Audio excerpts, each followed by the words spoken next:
My head is throbbing. I haven't felt this dehydrated since my bachelor party because it turns out that salty, delicious leftist tears are a diuretic, and I believe I overdid it a little bit yesterday. The left is very, very angry. They're tweeting all sorts of profanity at me, at other conservatives, Trump voters. They're hysterical. They're even more profane than usual because the new, slightly more originalist Supreme Court majority could deal a blow to the fake constitutional right to abortion. Well, to them I say, sticks and stones may break my bones, but we're going to overturn Roe v. Wade. Ha ha ha ha ha. We will analyze the probability of restoring constitutional governance. In other news, racist Democrats' racism finally starts to bite them back. And then I call out Matt Walsh's globalism. Finally, the mailbag. I'm Michael Knowles, and this is The Michael Knowles Show.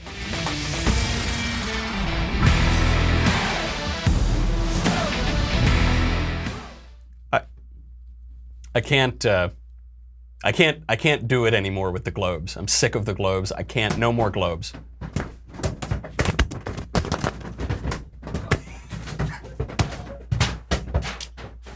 Matt Walsh is responsible for this. This is Matt Walsh's fault. Look, I'm not opposed to stupid shtick on my show. I actually love it. It makes up about 3/4 of my show. But I'm sick of the globes. I am not a globalist, okay? The globalism is a false song, and we're rid of it now because of this administration and President Trump. If you haven't seen the Matt Walsh Show, who's responsible for the... Just play the clip. And for good reason, because a globe, when you add a globe into the situation, it immediately makes everything classier and more professional and more intelligent. So even though I don't have a real studio or a real set, I do have the globe. And the point that I made was, well, yeah, the other guys at the Daily Wire, they've got a studio, they've got a set. They don't have a globe, though, do they? So who really has the most professional show at the Daily Wire? That was my argument anyway. But after the show, a lot of people informed me that actually Klavan does have a globe on his set. I never noticed it before, but I went back and I watched, and yeah, there is kind of off in the corner. It's not displayed prominently like my globe, but he does have a globe. So this is what I'm going to do. I didn't want to have to do this, but I'm going to add a second globe. And so now I have the most globes, both in terms of globe quantity and also total globage volume. And if it's really necessary for me to pull out the big guns, and I'm kind of hesitant here because I don't mean to show off, but if I really need to, I also have this, and I could do the entire show with this globe as well. And what would look more professional or more intelligent than that? Okay. But I won't yet, unless it's really necessary. So, look, like usual, I'm watching the Matt Walsh Show, and I found this argument sort of convincing because I'll tune into the Matt Walsh Show. Whenever I can't just talk to Paul Bois, I will tune into his doppelganger, Matt Walsh, and I will hear exactly the same voice and the same, points of view, but with more globes. So I thought this was kind of compelling. I mean, I've been into a lot of sort of pretentious homes and offices, and they have nice globes and everything. So, but then there was something about the globes that I didn't want to be outdone. I added the globes to my set. There was something I didn't like about them. And I realized what it was. Do you know what this looks like? Yeah, it looks like a soccer ball. That's what it looks like. And it reminded me that basically on this globe, every single place on here except for right there, every place on that globe likes soccer, except for that nice little spot right there. That hope of that beacon of freedom and hope for the entire world that protects everybody from chaos and death. That one right there doesn't like soccer. So I'm done with the globes. The false song of globalism is over. Matt Walsh can keep his globes. I'm done. We've got a lot to talk about today. We've got so much to talk about. This replacement for Justice Kennedy. We've got the New York Times attacking the New York Times, which is a beautiful thing. A lot to celebrate. Why the Democrats are finally reaping the rewards of the awful racism that they've sown for a long time. All of this is coming to a head in this Supreme Court fight. We're going to see who should be on the list, who shouldn't be, who should get the nomination, who shouldn't. A lot of people up for it right now. Mike Lee, the great Senator Mike Lee, is up for it. Some conservatives are applauding that. I don't know if we should appoint a senator. We will discuss all of that. Before we do that, that. We got to make a little money, honey. But you think these globes are free? We got to pay. Our production budget is now completely blown out because of this stupid Matt Walsh gag. So we got to thank Ring. Ring is talk about safety. Talk about the 21st century. You know, Ring is the video doorbell company. You've seen them. All of your cool friends probably have it. It's that video doorbell. You go, you click on it, and it opens up a communication line between the owner of the house and you. So if you're on either you're in the house, you're at work, you're on a beach in Boca, I don't know where you are, and you can see the people who are outside, you can talk to them. All that video is uploaded to the cloud, so if some kind of bad guy wants to come up and either break into your house or steal your packages from whatever online shopping you've been doing, you can see them. Even if they steal your Ring video doorbell, it's all right, it's already in the cloud, you can share it with friends. It's what the Neighborhood Watch used to be. Now that is totally passé and out of favor. This is the new way to keep you and your home safe. So I'll set this up because they send me clips sometimes of Ring in action. A crazy looking guy walks up to a home. The first thing you hear is him kicking in the door, but then Ring kicks in. Hello?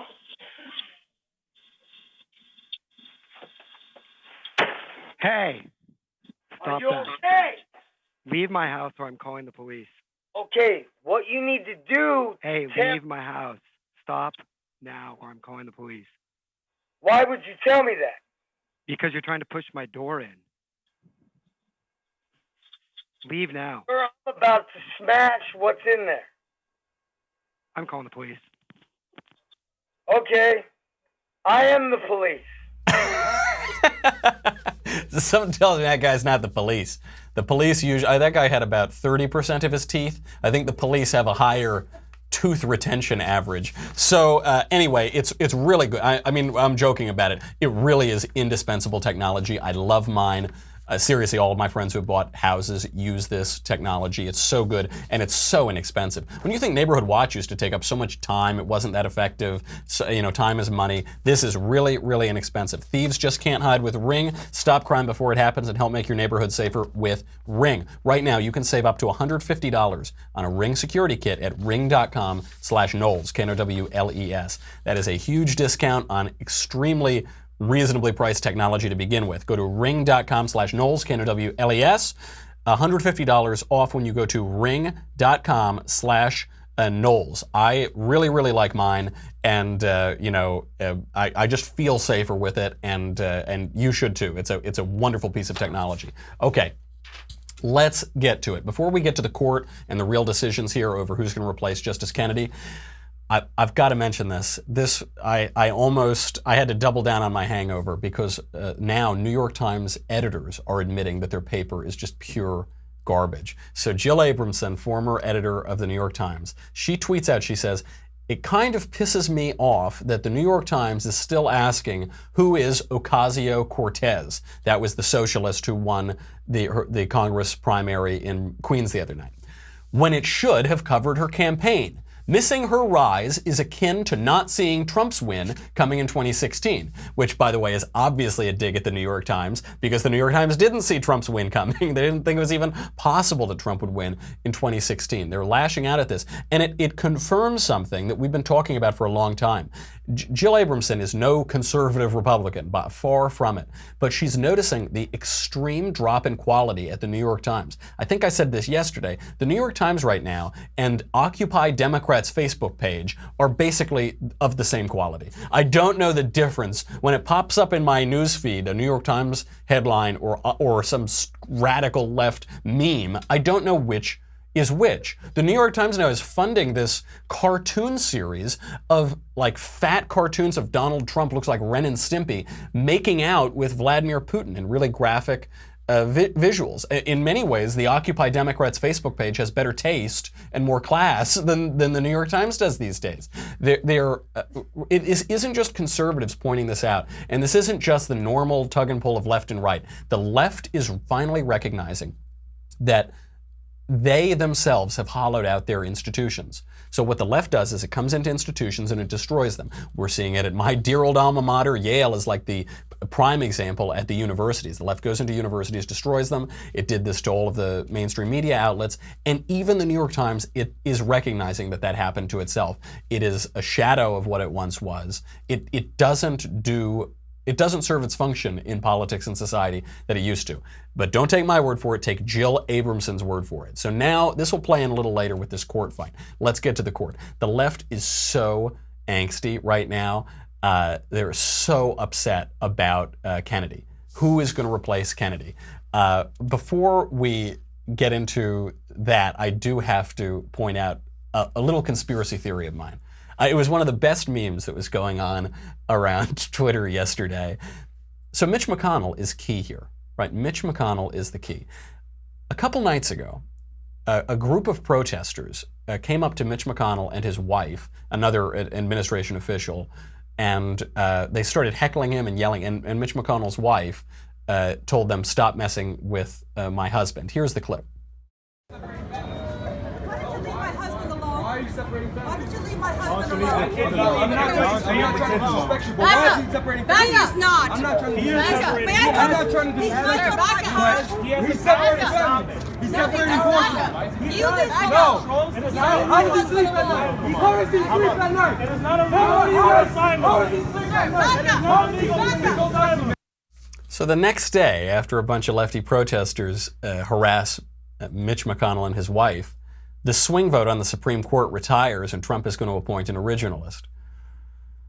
That Cocaine Mitch, baby. That you don't mess with Cocaine Mitch. That's where he got, Don Blankenship was that guy. He was running sort of against Mitch McConnell. He was running this campaign against Senate leadership and against Mitch. He called him Cocaine Mitch. And then when that guy lost, Mitch put a picture of himself as Pablo Escobar. And he said, "Thanks for playing." This guy, man, don't mess with Mitch McConnell. I love, there's this video of him kind of just sitting there, and then he just slowly looks up and smiles, just that little McConnell smile, and that's called McConnelling now. This is the sort of stuff. Don't mess with. I don't know if he made a deal with the devil for his powers or something, but man, that guy seems to just control the universe with his finger. So Democrats are threatening all sorts of stuff now. They're saying, we're going to, you and this and you, and because you remember, Mitch McConnell is the reason that we got Neil Gorsuch. Mitch McConnell is the reason that Merrick Garland, Barack Obama's nominee to the court, didn't make it onto the Supreme Court. He said, nope, we're not going to sit him. And so the Democrats are saying, we're going to do that to you, and now you're going to see this and do it now. But you know what you can do, Democrats? Nothing. You're totally screwed. They have nothing at their disposal right now to stop this nomination. And I'm only rubbing their face in it because they have nobody to blame but themselves. This was caused by Democrats in 2013 when Harry Reid invoked the nuclear option. So the nuclear option was saying you no longer need more than a simple majority to confirm judicial nominees. And Mitch McConnell warned about this. He actually, there he is, Cocaine Mitch, warned. He said, you are going to regret this. Here's Mitch McConnell. Once again, Senate Democrats are threatening to break the rules of the Senate, in order to change the rules of the Senate. And over what? Over what? Over a court that doesn't even have enough work to do? The majority leader promised, over and over again, that he wouldn't break the rules of the Senate in order to change them. If you want to play games, set yet another precedent that you'll no doubt come to regret. Say to my friends on the other side of the aisle, you'll regret this, and you may regret it a lot sooner than you think. He's sitting there like Tony Soprano or something, I think you're going to regret this. If it was me, I wouldn't do it.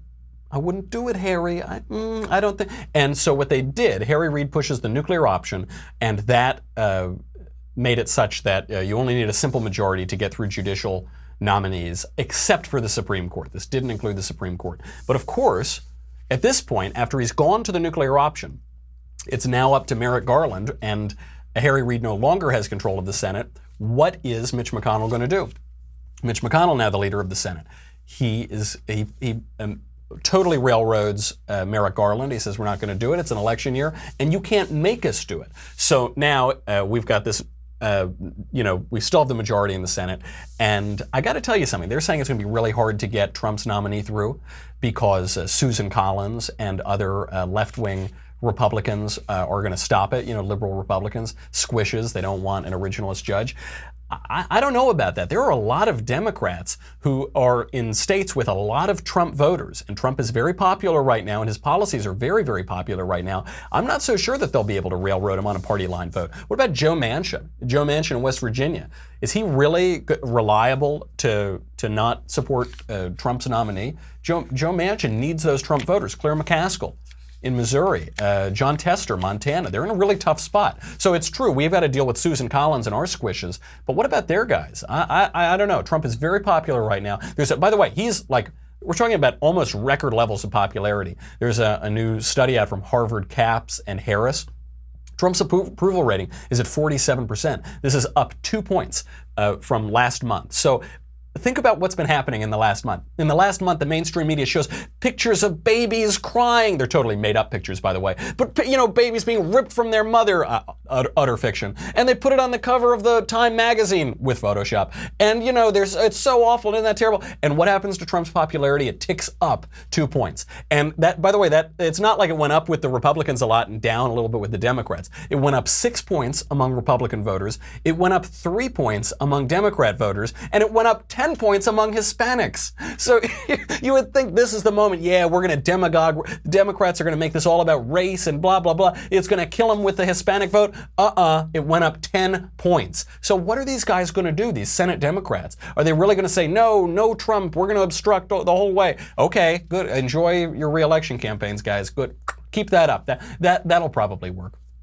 And this poll also showed 59% of Americans approve Donald Trump's handling of North Korea, and 75% approve the Kim meeting. 3/4 of Americans approve him meeting with Kim Jong-un. So, okay, guys, run against Trump, obstruct Donald Trump, be my guest. See how that works out for you. The left is furious about this position they're in. Not just the retirement of Kennedy, not just that we're going to get another originalist on the court. They're furious because they can't do anything about it. Here's Chris Matthews.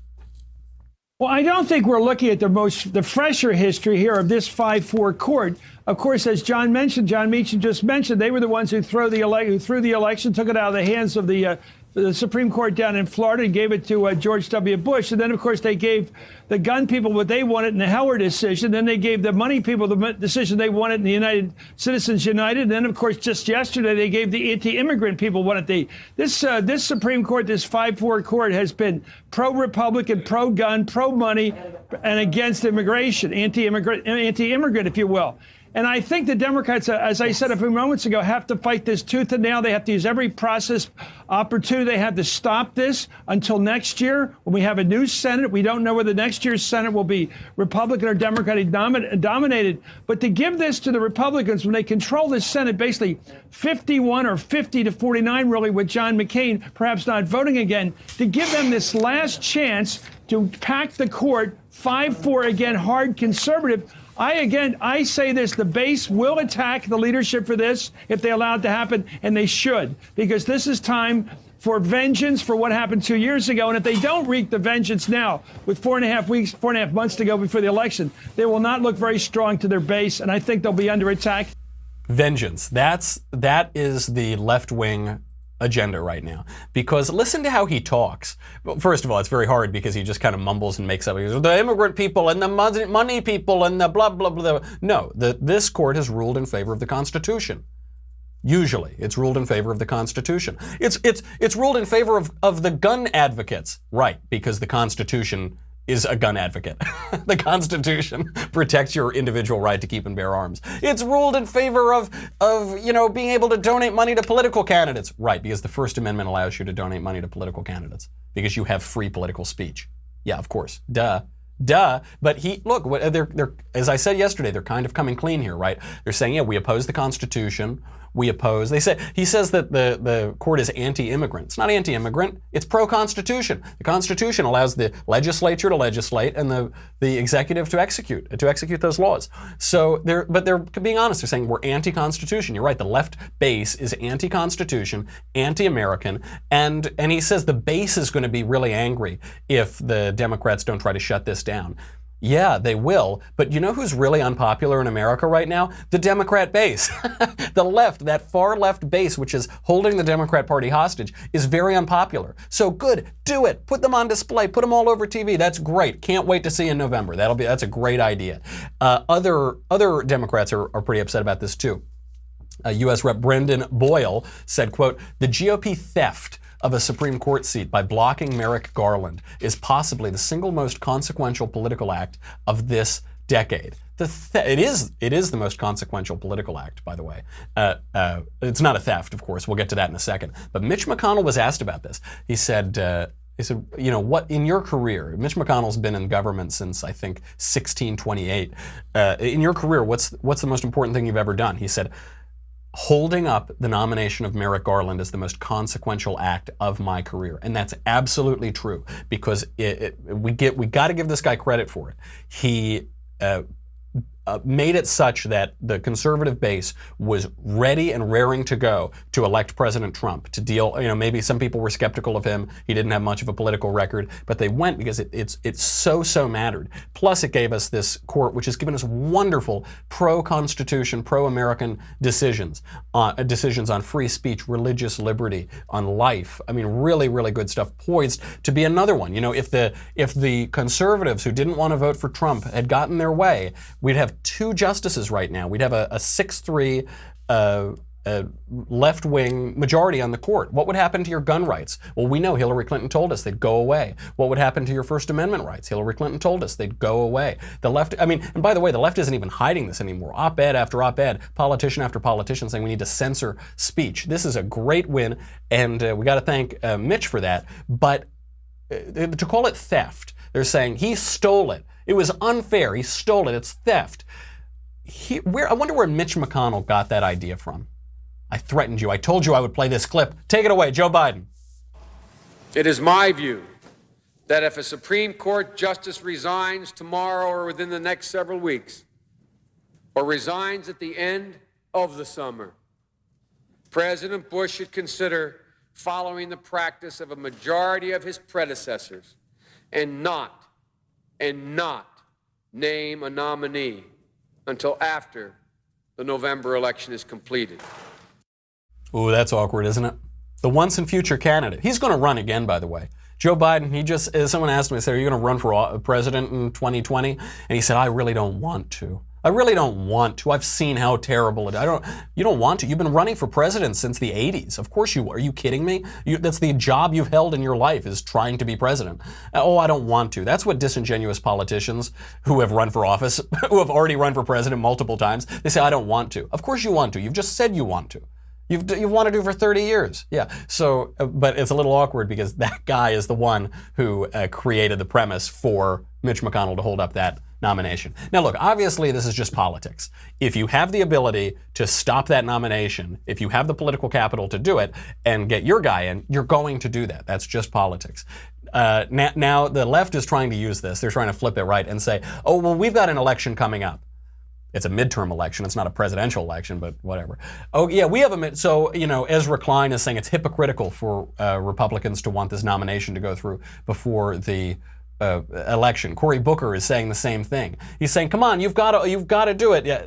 Okay, that's a stretch. That is a real stretch, fellas. I'm sorry. You know, the only way that this works, that the Joe Biden speech or Mitch McConnell, the way that they're able to hold up these nominations is if they have the political capital to do it. If there's a Senate majority and they can stretch that political capital long enough to get through the election, then they're going to do it. Democrats don't have that right now.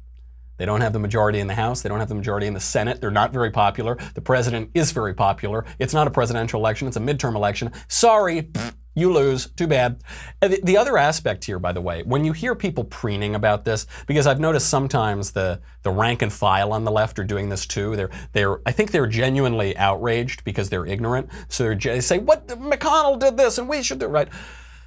So I basically favor David Mayhew, the political scientist David Mayhew. I side with him here. This guy, one of the major accomplishments of his career that he demonstrated is something very simple but very profound, which is that members of Congress are motivated basically solely by re-election. Every single decision that a member of Congress makes is made with regard to how it affects his chances at re-election. That you know, it basically, with a few exceptions, I'm actually friends with some people who have served in Congress, and there are exceptions that prove the rule. But the rule broadly is that the people who go there are sociopaths. They're just sociopaths, egotists trying to make sure that they stay in power.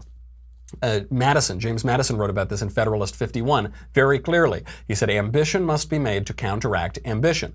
Meaning, we're going to put all of the crazy sociopaths who want to take over the country, we're going to put them in a room and have them fight each other, and therefore their ambition is going to counter one another. That's what you see here. But it is a total farce. I mean, it is naked politics, and that's fine. They can preen all they want. That's kind of the purpose of the Senate and the Congress, as the Federalist lays out.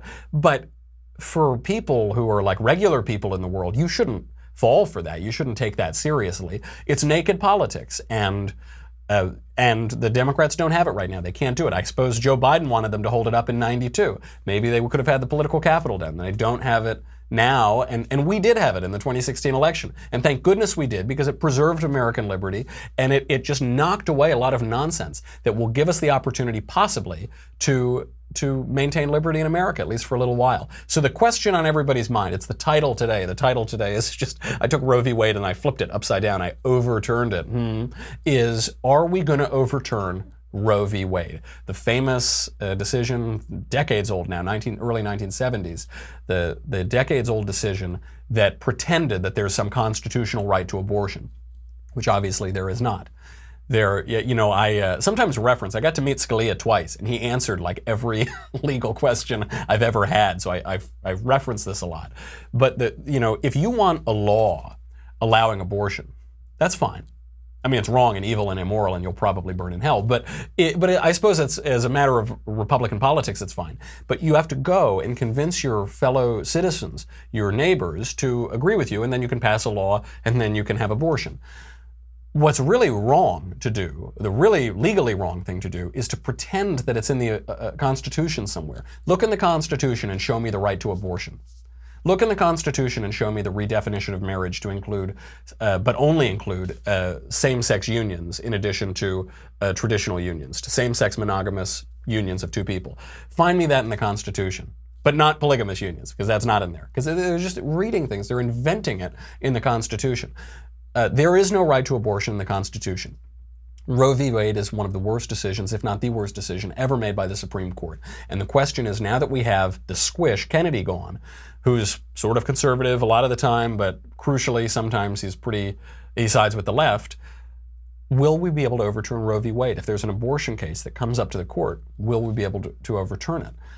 The question is Roberts. Roberts clearly has an institutional view of the court. He's worried about the institution of the Supreme Court. If the people get too angry, they could just do away with it someday. So he sided with the liberals on Obamacare, for instance, when it was obviously unconstitutional. Would he do that on Roe v. Wade? I don't know. I mean, he's a conservative, but he does have that institutional view, and it might, a wrong view of the institutional view could lead him down the path of not wanting to overturn it. There is the question of stare decisis, the legal idea that precedent matters, that if something was decided a long time ago or has been reaffirmed, that you have to give that some credit, even if perhaps it's on shaky legal grounds.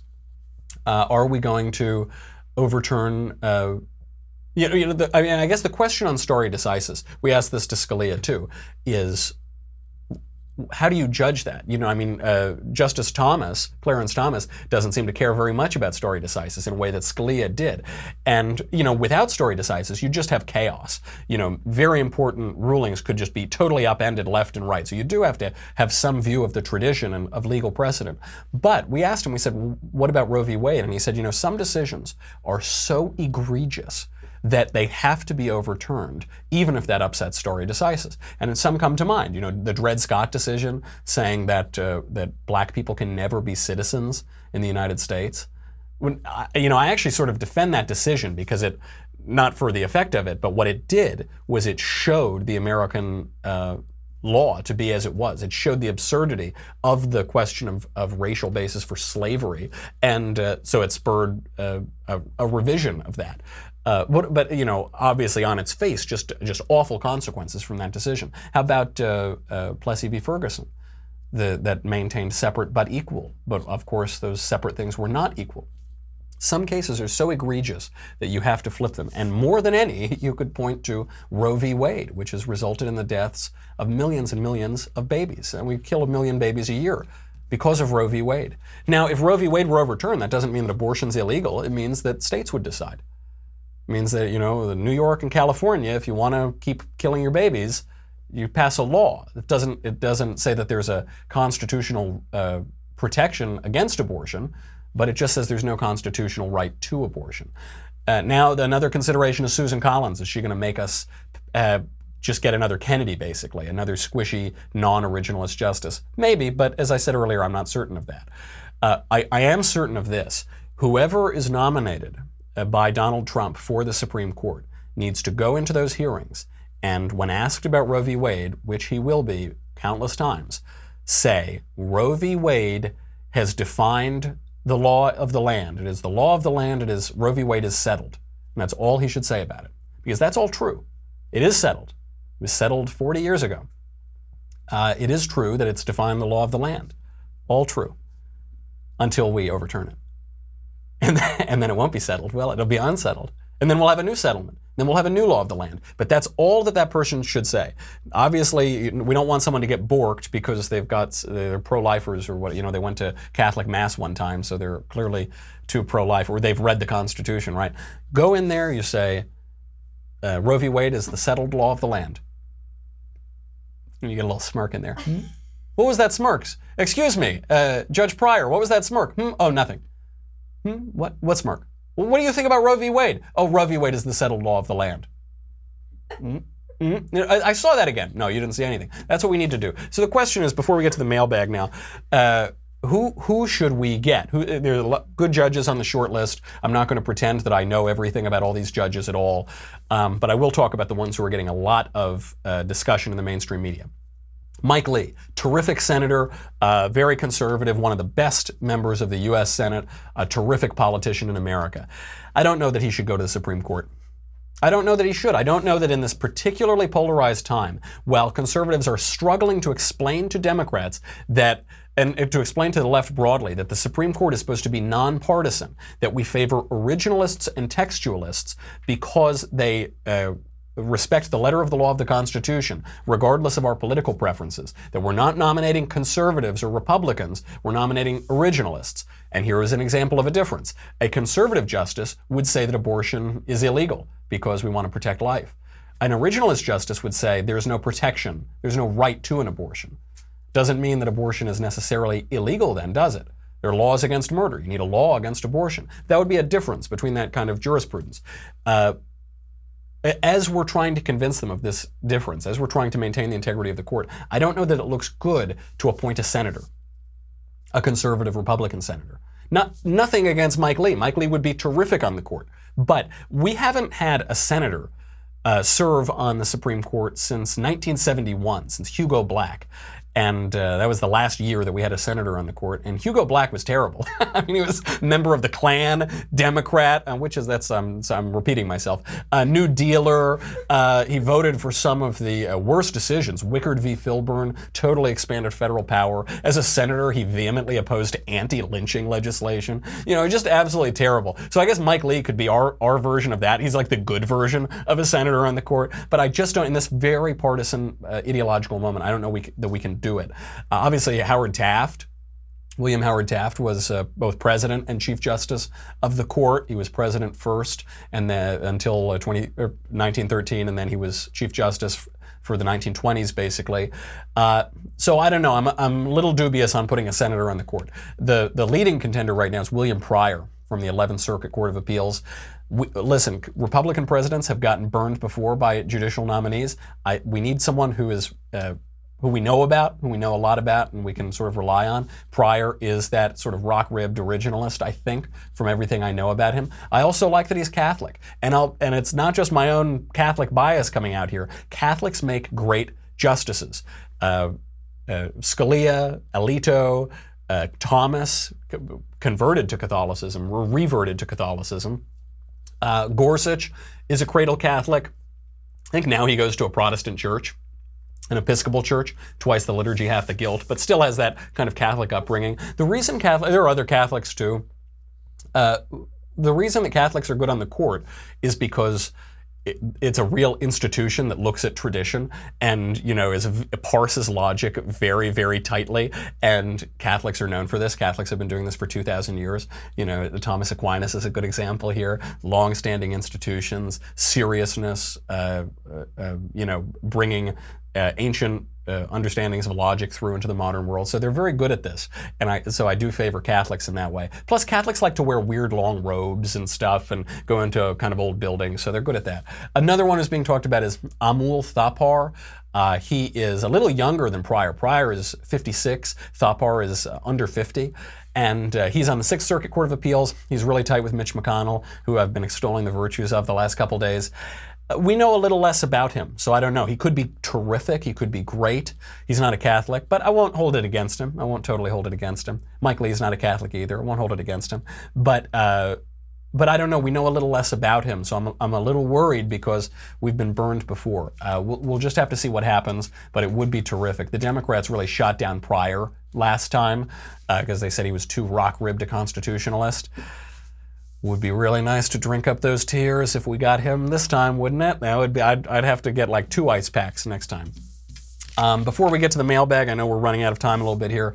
As we're talking about demographics, got to talk about that Democrat tribalism biting them. Alexandria Ocasio-Cortez has campaighted on the slogan, basically, women like me aren't supposed to run for office. She was, the socialist who won in Queens. And what was she talking about? A left-winger? I don't think she was talking about that. I think she's talking about her race and her gender and her demographics, or her, sort of physical demographics. She's 28 years old. She's Hispanic. And apparently this endows you with superpowers now if you're a Democrat, just your sort of ethnicity, your race, your gender. We saw this with Sotomayor, speaking of the court. When Sonia Sotomayor was nominated by Obama, she said, you need a wise Latina woman on the court. As though, Antonin Scalia says you need someone who understands the Constitution. And Sotomayor says you need a wise Latina woman. Yeah, okay. But what's great about this, we're seeing this in a lot of races around the country, not just in Queens, at the Catskills. This guy, Antonio Delgado, who's this Harvard and Oxford grad. He's a black candidate. He beat out 6 white Democrat candidates recently. Maryland Democrats nominated Ben Jealous for governor. 151 women so far in this cycle have won House Democrat primaries. That's twice as many as at this point in 2016. What that's showing us is that they're really digging into this racial and gender intersectionality. We're gonna now look. Some of these people are good candidates. The Harvard Oxford guy is obviously credentialed and qualified, but it does seem that there's a real uptick in those considerations, and it shows the end of. I think in some ways the end of the Democrat Party, because they're saying we're going to privilege race and gender.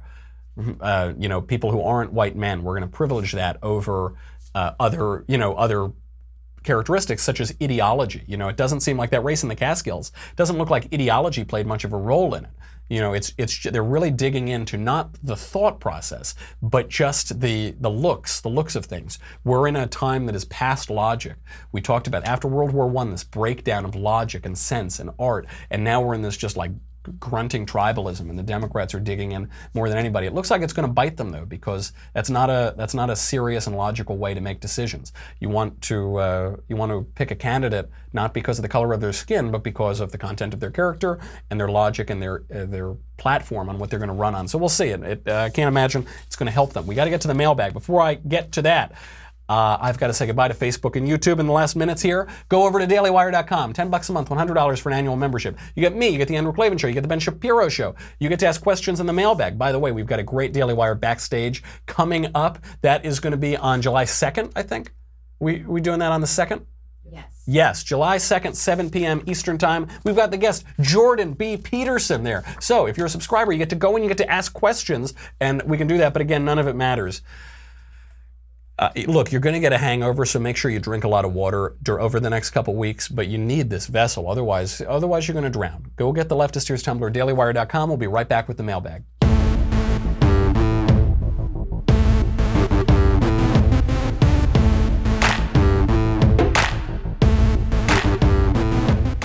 We've got about 6 minutes here at the end, so I'm going to try to get a lot of mailbag questions in. First question from Paul. Why does the Catholic Church insist that only men can be priests? It's because the thuribles are very heavy. They're very heavy. It's hard to pick them up, the smells and the bells. You need a lot of muscles for that to work. There's some other reasons too. But this question actually does come up a lot. Why can't women be priests? I think you're looking at it backwards. First of all, priestesses have been common to a lot of religions in antiquity and in the modern era, before, during, and after the Incarnation. It's not like this was unheard of, and only we blessed moderns realize that women can do things. That isn't what happened. But Judaism rejected that, and it seems that Christ, in establishing the church, did not want women to be priests either. How do we know that? Well, if he did, the Virgin Mary would have been an ideal candidate to be a priest, right? At the sacrament at the Blessed Sacrament, at the Eucharist, she could have quite literally said, "This is my body, this is my blood," right? It comes from her. Christ comes from her womb. But women and men have different roles in the church. Doesn't mean that women are lesser. You'll remember, who were the first people to spread the gospel of the resurrection? It was women. Women realized that Christ was resurrected. But are they given a teaching function in the church? No. We know that from St. Paul's epistles, from 1 Corinthians, from 1 Timothy. They have different functions. We have nuns, we have priests. We have, and women teach in Catholic schools. It's not like they can't teach ever, but in the church there is a different role to them. Of the apostles are men. The apostles, there are plenty of female disciples of Jesus who are very close to him. And the closest to Jesus is his mother, obviously a woman. When Judas betrayed Christ and in Acts, the apostles elected a new apostle, which was just where we get apostolic succession from. It was men, and I think there's a reason for that. If you ask the question, well, why can't women? I think you're looking at it from different ways. When you're a priest, you're serving the church and you're serving the bridegroom of the church, Christ. It is a service. It's something you do. It's not about the personal will and showing off and having a flashy title or something. It's about service. And so if you're saying, well, I want that glory, you're doing it wrong. In the 1970s, the Church of England started to ordain women priests. It was the beginning of the end of the Church of England. I don't know if anybody goes there anymore. It's like a husk of a husk now, and there was a big split. There was a lot of Anglo-Catholicism that came out of that. The reason that women aren't priests in the church is that women aren't priests in the church. And if someone is really enraged by this, it probably says more about you than about the church, and maybe you'll have to think where that rage comes from. From Alicia. Hi, Mikey. Hey, Alicia.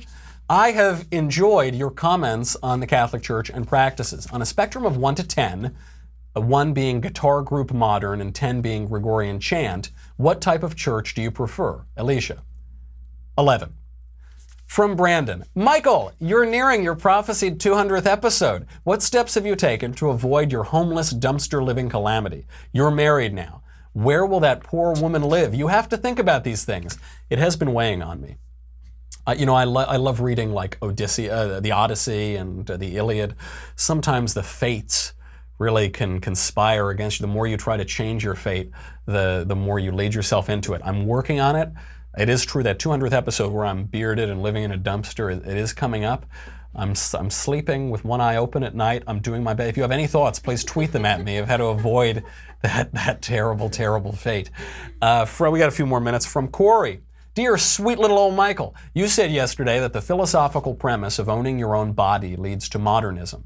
Well, I said that is part and parcel of modernism. That's actually the philosophical premises of modernism are what leads you to think ridiculous things like you have your own body. I'll continue with the question. Even with libertarians, how does this lead libertarians to asking for consent to change a diaper? Who owns your body if not yourself? God? Which one? There are several different interpretations of God at the Daily Wire. Can I just pick my favorite? It seems like a lottery ticket that is usually picked out for you by your parents, your cellmate, or your favorite conservative commentator. Cough, Clavin, cough. Real nice, buddy. These are genuine questions, no sarcasm. Corey. First question, who owns your body if not you? God? Yes, God. You didn't make your body. You're not responsible for creating your body. You do not belong to yourself. It is just a total fiction and a fantasy to believe that you belong to yourself. You have a will, but your will has a telos. It has a purpose. There's a purpose for your life, and you don't just get to make it out of nothing and pick it out of thin air. You can, but your life won't turn out very well. You do not own yourself. This is why suicide is a sin, because you don't own yourself. You didn't create yourself. You have no legitimate right to say, I own myself and I can do with myself as I please, including disregarding the moral order. As for which God to choose from, how do you choose which God? Very carefully. Very carefully. That's how you choose which God. You say that there are many interpretations of versions of God at the Daily Wire. I don't think that's true. I suppose Ben would disagree with Drew and I over the nature of the incarnation and the resurrection. Sure, the second person of the Trinity, maybe the third person too. But if we were to describe God the Father, I don't know that we would describe him terribly differently, would we? The first person of the Blessed Trinity. I don't know. If we were to describe the moral order that comes out of God, I don't know that we would describe it terribly differently, would we? A lot of people who want to justify atheism, they say, oh, there are so many different versions of God. How can we know? People have different ideas. Not really. Not really. I mean, there are certainly heresies that people spout, but I don't.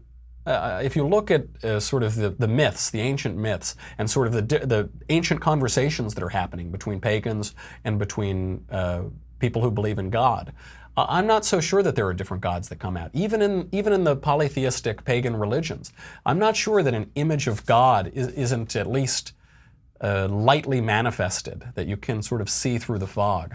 I don't really believe that. It's why moral systems around the world are so similar. I've never heard really a good argument for atheism. I've never heard a serious person give a serious argument for atheism, because they don't really exist. So you might say, well, that's not clear. I want an answer. I want it to be so clear and obvious which religion I should believe in and which God I should worship. All shallows are clear.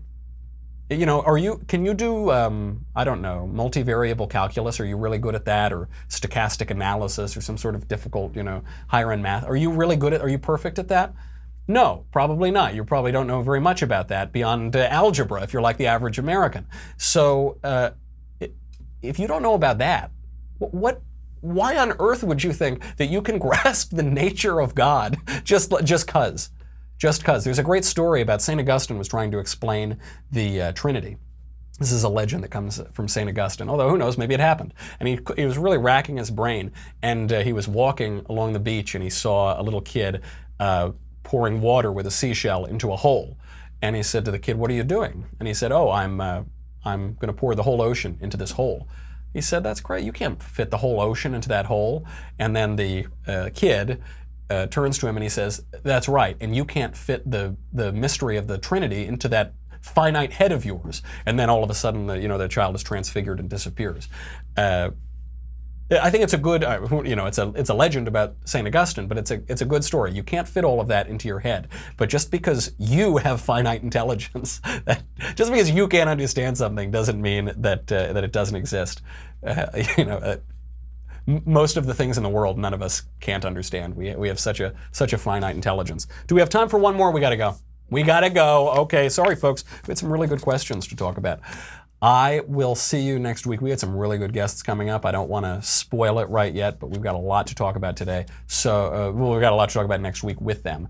In the meantime, I hope that you guys can cure all of your leftist tears hangovers. Make sure you get the Tumblr. I'm Michael Knowles. This is The Michael Knowles Show. I'll see you Monday.